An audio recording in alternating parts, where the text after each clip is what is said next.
روز اول رزمایش نیروی دریایی سپاه با یک اشراف اطلاعاتی و هشدار شروع شد. هشدار به ناوهای آمریکایی که در نزدیکی محدودی رزمایش قرار داشتند. پس از این اخطار ناوهای آمریکایی از محدودی رزمایش دور شدند. رزمایش با قدرت نمایی شناور پدافند هوایی نواب ادامه پیدا کرد. این شناور نواب هست، شناوری پیشرفته که به دست متخصصان داخلی طراحی و ساخته شده است. شناوری که به طور دقیق هر گونه تحرک در دریا را رصد می کند. دقیقاً این صحنه که موشک نواب هدف فرضی در این رزمایش را به این شکل دنبال و مورد هدف قرار می دهد. سرعت بالای شناور نواب را می بینید. حد اکثر 90 نات این شناور سرعت داره. سامانی نواب با 2 سامانی پیشرفته پدافند ساحلی تکمیل می شود. 2 سامانی که با بهره‌گیری از هوش مصنوعی به طور خودکار هدف را شناسایی و در کمترین زمان ممکن منهدم می کنند.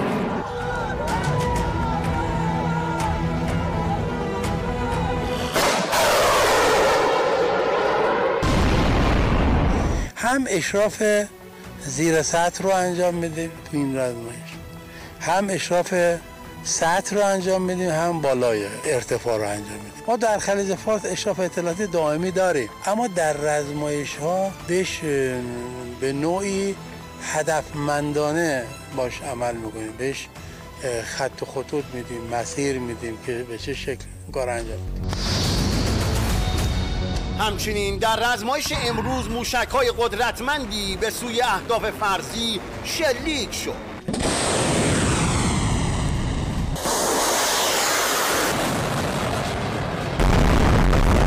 یکی از این موشک‌ها قدر 200 بود که قادر است از روی شناور اهداف ثابت و متحرک در دریا را مورد هدف قرار دهد.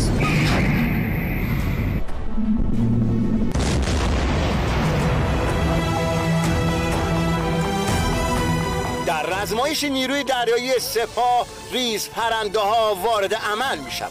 ریزپرنده‌هایی که با برد عملیاتی بیش از 10 کیلومتری کاربردهای عملیاتی دارند. حسینی وای، خبرگزاری صدا و سیما، آبهای نیلگون خلیج فارس.